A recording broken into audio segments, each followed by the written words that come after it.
दोस्तों, एक ऐसा वैज्ञानिक जिसने साइंस की दुनिया को बदल कर रख दिया। एक ऐसा वैज्ञानिक जिसे बचपन में मंदबुद्धि और बेवकूफ कहा जाता था। उन्हें टीचरों ने यह तक कह दिया था कि बेटा तू कुछ नहीं कर पाएगा अपनी जिंदगी में। दोस्तों, हम बात कर रहे हैं दुनिया के सबसे जीनियस इंसान सर अल्बर्ट आइंस्टीन के बारे में। अल्बर्ट आइंस्टीन को 20वीं सदी का ही नहीं बल्कि अब तक के सारे इतिहास का सबसे बड़ा महान वैज्ञानिक माना जाता है। जिस इंसान ने अपने जीवन में कोई गलती नहीं की है, उस इंसान ने अपने जीवन में कुछ नया करने की कोशिश भी नहीं की है। ये शब्द थे अल्बर्ट आइंस्टीन के। अल्बर्ट आइंस्टीन के जन्म के बाद उनमें एक बात सबसे अलग थी, वह था उनका सर। इनका सिर नॉर्मल बच्चों की तुलना में काफी बड़ा था। अब नॉर्मल बच्चों के रूप में जन्म के बाद भी अल्बर्ट आइंस्टीन का दिमाग इतना तेज था कि आज तक उनके दिमाग का मुकाबला कोई नहीं कर पाया। दोस्तों, आखिर अल्बर्ट आइंस्टीन को दुनिया का सबसे बुद्धिमान व्यक्ति क्यों माना जाता है? उनके दिमाग में ऐसा क्या था जिसने वह कर दिखाया जो आज तक कोई नहीं कर पाया था? आखिर क्या राज था उनके दिमाग का? आखिर ऐसी क्या वजह है जो उनका दिमाग आज संभाल कर म्यूजियम में रखा गया है? तो चलिए दोस्तों, आज के इस वीडियो रिपोर्ट में आपको इन्हीं सवालों के जवाब देते हैं। मैं आपका दोस्त सुरेश सांचोरी। आप देख रहे हैं रहस्य टेलीविजन यूट्यूब चैनल। दोस्तों, अल्बर्ट आइंस्टीन का जन्म 14 मार्च 1879 को जर्मन साम्राज्य के उल्म शहर में रहने वाले एक यहूदी परिवार में हुआ था। उनके जन्म के बाद जब डॉक्टरों ने देखा तो उनमें एक बात सबसे अलग थी। उनका सिर नॉर्मल बच्चों की तुलना में काफी बड़ा था, जो कि बहुत ही अजीब लगता था। वैसे तो दोस्तों, जन्म के बाद बच्चे 3 साल के होने पर बोलने लग जाते हैं, मगर अल्बर्ट आइंस्टीन ने 7 सालों तक कुछ नहीं बोला। उनके माता पिता को लगने लगा कि उनका बच्चा कभी बोल नहीं पाएगा। लेकिन यहां पर एक हैरान कर देने वाली घटना घटती है। जब आइंस्टीन अपने माता पिता के साथ डाइनिंग टेबल पर खाना खा रहे थे तो उन्होंने अचानक से बोला, यह सूप बहुत गर्म है। यह पहला मौका था जब अल्बर्ट आइंस्टीन ने अपने मुंह से कुछ साफ वर्ड बोले। उसकी बातों को सुनकर उनके माता पिता हैरान रह गए।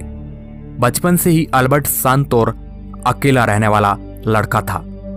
उसे बच्चों के साथ खेलने में कोई दिलचस्पी नहीं थी। आइंस्टाइन बचपन से इतने बुद्धिमान नहीं थे। वो पढ़ाई के प्रति बहुत ही कमजोर थे।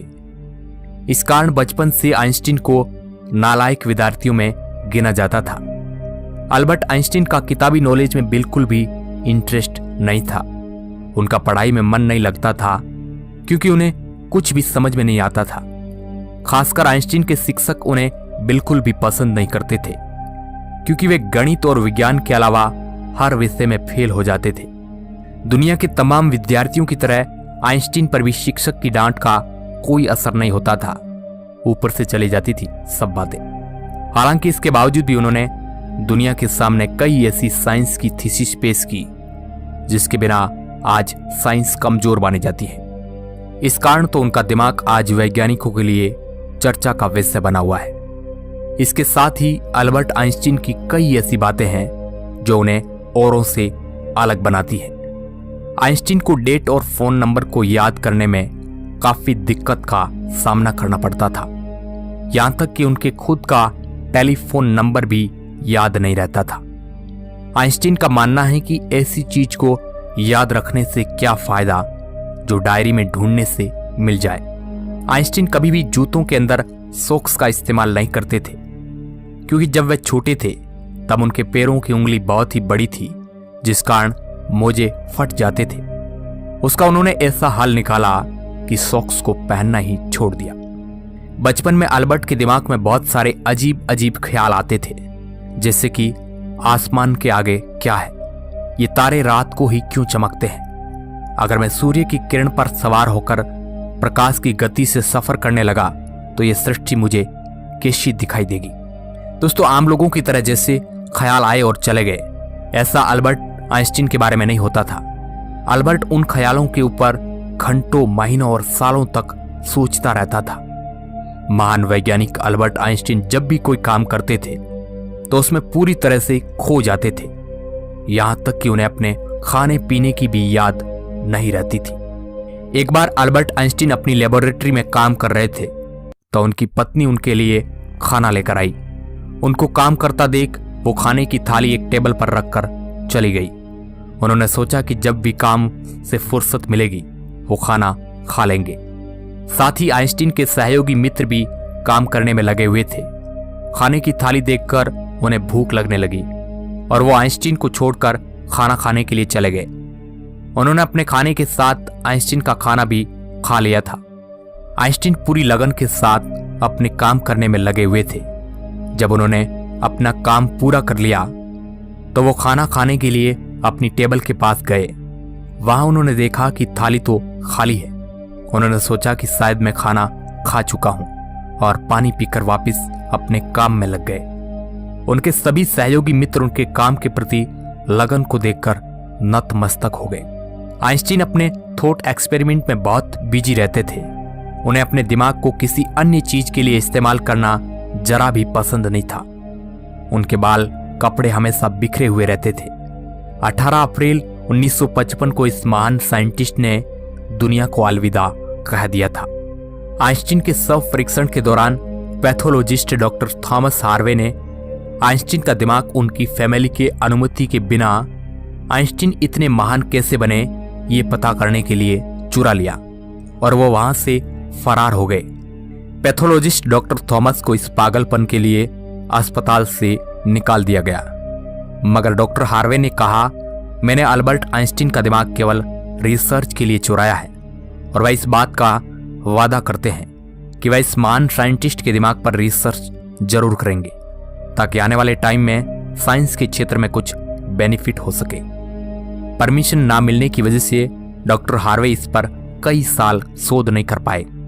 उसके बाद आइंस्टीन के बेटे हंस आइंस्टीन से परमिशन मिलने के बाद हार्वे ने आइंस्टीन के दिमाग पर शोध शुरू किया।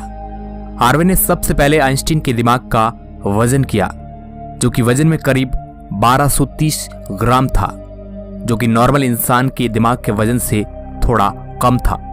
एक नॉर्मल इंसान के दिमाग का वजन 1300 से 1400 ग्राम तक होता है, लेकिन थॉमस में इतनी क्षमता नहीं थी कि दिमाग अच्छे से पढ़ पाते, तो उन्होंने दिमाग के 240 टुकड़े किए और उन टुकड़ों को दुनिया के बड़े बड़े साइंटिस्टों के पास रिसर्च के लिए भेज दिया ताकि उस पर गहन रिसर्च करके इस बात का पता लगा सके कि आखिर उनके दिमाग में ऐसा क्या था जो उन्होंने साइंस की दुनिया में इतनी बड़ी खोजों को अंजाम दिया। सालों बाद जब आइंस्टीन के ब्रेन का स्टडी किया गया तो यह पता चला कि आइंस्टीन के दिमाग में आम इंसानों की तुलना में ज्यादा सेल्स है और आइंस्टीन के दिमाग का सेरेब्रल कॉर्टेक्स नाम का हिस्सा एक आम इंसान के ब्रेन के मुकाबले में आश्चर्यजनक रूप से भिन्न था। दोस्तों, सेरेब्रल कॉर्टेक्स को इंसान के दिमाग का एक महत्वपूर्ण हिस्सा माना जाता है, जो सबसे जटिल दिमागी प्रक्रियाओं के लिए जिम्मेदार माना जाता है। यानी आसान शब्दों में कहा जाए तो इंसान की स्मरण शक्ति, चिंता और तनाव, भविष्य की योजनाएं बनाना, कल्पना करना आदि कार्यों के लिए दिमाग का यही हिस्सा जिम्मेदार माना जाता है।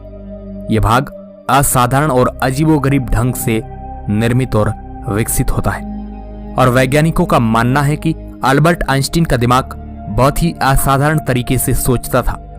इसके साथ ही अल्बर्ट आइंस्टीन के दिमाग के बारे में साइंटिस्टों को चौंका देने वाली बात पता चली। आइंस्टीन के दिमाग का पैराइटल लोब का साइज आम आदमी के ब्रेन से 15% ज्यादा बड़ा था। यही वजह थी कि अल्बर्ट आइंस्टीन का मैथमेटिकल कैलकुलेशन और किसी भी वस्तु को इमेजिन करने की क्षमता आम इंसानों से बहुत ही ज्यादा थी और उनके दिमाग में न्यूरॉन्स की डेंसिटी 17% ज्यादा थी, जिस कारण आइंस्टीन को ज्यादा ब्रेन पार्ट मिलती थी। साइंटिस्ट मानते हैं कि इस वजह से अल्बर्ट आइंस्टीन की कंसंट्रेशन यानी कि एकाग्रता और दूरदर्शिता आम इंसानों से बहुत ही ज्यादा थी। अल्बर्ट आइंस्टीन के दिमाग में काफी ज्यादा फॉल्स थे। वैज्ञानिक दिमाग में ज्यादा फॉल्स होने के भी बुद्धिमान होने का एक कारण मानते हैं। आज अल्बर्ट आइंस्टीन का दिमाग 46 टुकड़ों के रूप में अमेरिका के एक संग्रहालय में सुरक्षित रखा गया है, जहां आप उसे देख सकते हैं। अब दोस्तों, इसके बारे में आपकी क्या राय है, नीचे कमेंट बॉक्स में जरूर दें। उम्मीद करते हैं आपको अल्बर्ट आइंस्टीन की जीवनी से बहुत कुछ सीखने को मिला होगा। वीडियो के अंत तक बने रहने के लिए आपका बहुत बहुत धन्यवाद।